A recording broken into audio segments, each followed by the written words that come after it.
Arrest മെമ്മോയിൽ ഒപ്പിട്ടില്ല എന്ന് അത് രാഹുൽ ഒപ്പിടത്തില്ല എന്ന് പറഞ്ഞിട്ടില്ല. രാഹുൽ വക്കീലിനെ കണ്ടിട്ട് ഒപ്പിടാം എന്നാണ് പറഞ്ഞത്. പക്ഷേ അവരതൊരു ഗ്രൗണ്ടായിട്ട് അറസ്റ്റ് മെമ്മോയിലും അറസ്റ്റ് രേഖകളിലും ഒക്കെ ഒപ്പിട്ടില്ല എന്ന് രേഖപ്പെടുത്തി. അത് വ്യാജമായിട്ട് രേഖപ്പെടുത്തിയിട്ടുള്ളതാണ്. 15-ാം തീയതി വരെ കസ്റ്റഡി കൊടുത്തിരിക്കുകയാണ്.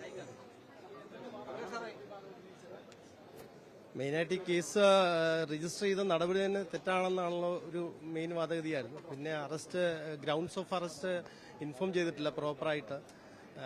അതുകൊണ്ട് അറസ്റ്റ് ഇല്ലീഗലാണെന്ന് തന്നെയാണ് ഞങ്ങളുടെ ആദ്യത്തെ ഗ്രൗണ്ട് പറഞ്ഞിരുന്നത്.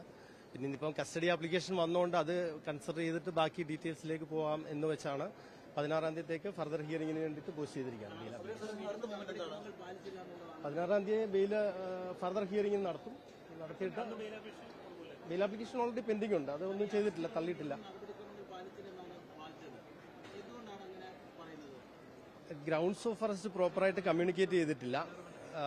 അതുകൊണ്ട് തന്നെയാണ് അത് അറസ്റ്റ് ഇല്ലീഗലാണെന്നുള്ള ഒരു തർക്കം ഞങ്ങൾ എടുത്തിരിക്കുന്നത്.